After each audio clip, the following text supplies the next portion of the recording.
Hey everybody, it's Greg Rice here in the bucket, Pawtucket, Rhode Island. Alright, and today we're talking about Senate Bill 2920, and this was introduced by today's starting lineup, Senators Mack and Kallman. Meghan Kallman. I actually like Meghan a lot. Okay, I don't agree with her positions often. Her bills, obviously. But I like that she is attentive, she listens, she focuses, okay, and she hears you out.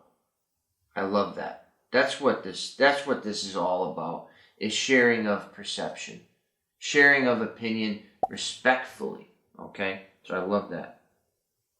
So this is in Senate Judiciary, all right?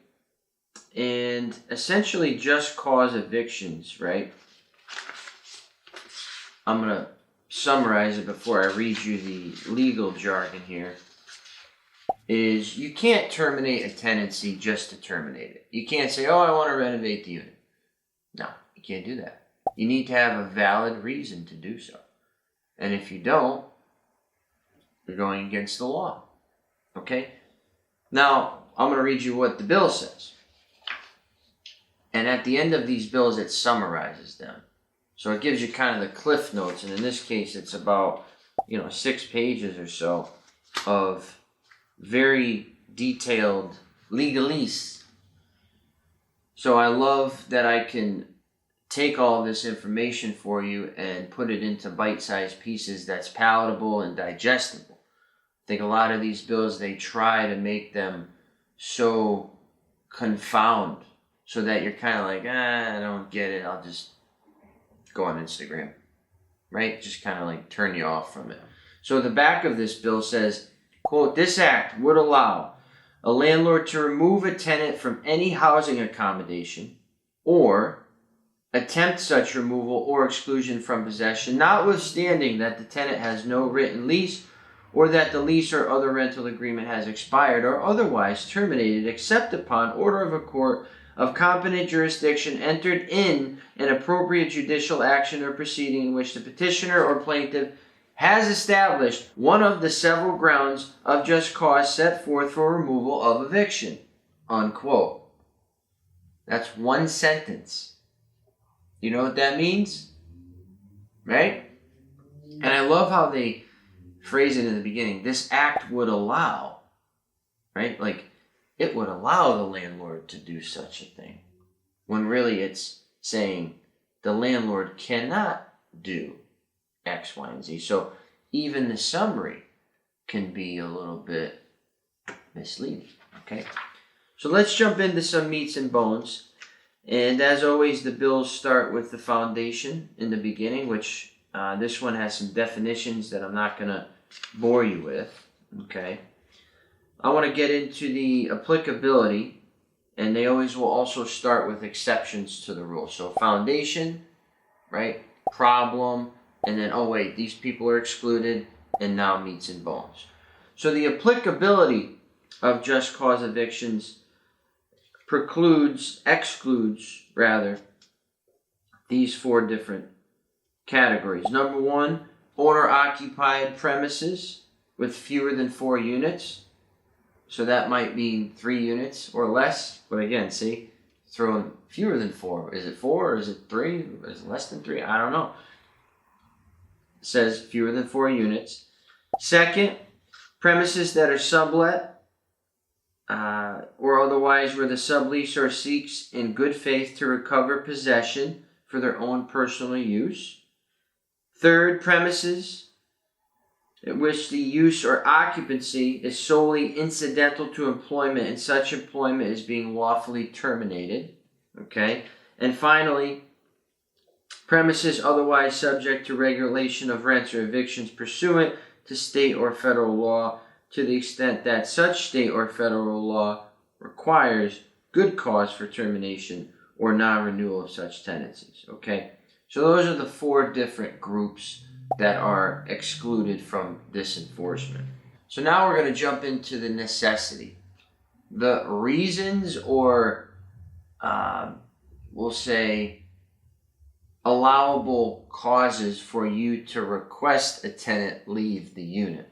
First and foremost, the tenant has failed to pay rent. So, tenant doesn't pay rent, you can file an eviction, you can ask them to leave. That is a just cause. They owe you money. And that makes sense, right? That should never be prevented, but who knows? But I have to speak it into existence. Next, the tenant is violating a substantial obligation of the tenancy. Could be 1,000 things, but they're violating an obligation of the tenancy. Whether it's something they're breaking on a lease, maybe something they're breaking on a court stipulation, right, of some type of agreement. Next, the tenant is committing or permitting a nuisance in such housing accommodation, or is maliciously or by reason of negligence damaging the house. Next up, occupancy of the housing accommodation by the tenant is in violation of or causes a violation of law, and the landlord is subject to civil or criminal penalties. Now that could be tenants growing pot in the basement. It's not a violation of the lease, right? Unless, you put that in the lease, but that's typically not there. So this seems like a catch-all to say, hey, this is an illegal activity being put forward by the tenant that could potentially get the property owner in hot water. So that is a just cause. And then it also says next, the tenant is using or permitting the housing accommodation to be used for an illegal purpose. The tenant has unreasonably refused the landlord access to the housing accommodation for the purpose of making necessary repairs or improvements. And we're actually going in to a little battle now in Woonsocket where we've been giving a tenant notice about a sewer pipe repair, and the tenant is refusing to let us in. Open sewer pipe, leaking sewage, shit and piss, and gray water, and no, don't come in, get out, right? Trying to fight us, and it's just like, what do? We are evicting them. So that is a just cause, all right? Moreover, the landlord seeks in good faith to recover possession of a property fewer than 12 units because of the necessity for the landlord's own personal use or their family, right? Spouse, parent, child, stepchild, father-in-law, mother-in-law, when no other suitable housing accommodation in such building is available. So if they want their brother to move in, their daughter, their sister, that is a just cause. All right. A tenant required to surrender a housing accommodation by virtue of the operation of these subsections shall have a cause of any action in any court for damages, declaratory, and injunctive relief against the landlord or purchaser of the premises who makes a fraudulent statement regarding a proposed use of the housing accommodation. So if I say, oh, Sally, you got to get out, I'm moving my sister in. And then Sally finds out that my sister didn't move in, I posted it on Craigslist, and I'm advertising to the market, I potentially would owe the tenant money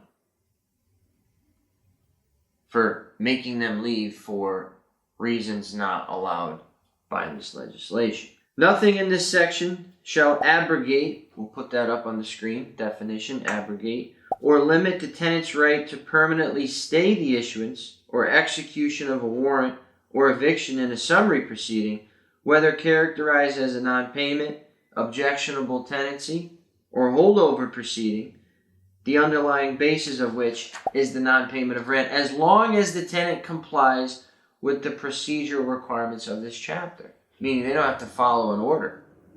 They don't have to follow that so long as they are following the other steps set forward by this legislation. That's wild to me. So finally here, no action shall be maintainable and no judgment of possession shall be entered for housing accommodations unless the landlord has complied with any and all applicable laws governing such action and has complied with any and all applicable laws governing notice to tenants, including without limitation the manner and the time of service of such notice, right? How you deliver that information. So This is a pro-tenant bill, obviously, and something that will further handcuff and restrain landlords from being able to have complete autonomy in their properties, as we are entitled to and should be 100% afforded to. So like I said in the beginning of the video, if I want to just say, hey, you gotta move, right? I'm renovating, or I just don't like this person, get them out. I can't do that. I need to have just cause. So again, get involved, stay aware, stay informed. Check out the Rhode Island Coalition of Housing Providers on Facebook. And if you're a landlord, jump on in that group and stay informed. I think we got about another dozen bills that we're going to be hearing in the next week or two, this being one of them. And it's a slow burn, it seems, to just slowly erode our rights and slowly erode our control of the properties that we're 100% responsible for financially, physically, you get it. So just keeping you up to speed. All right, so once again, Greg Rice here in the bucket, your property and your just cause managed.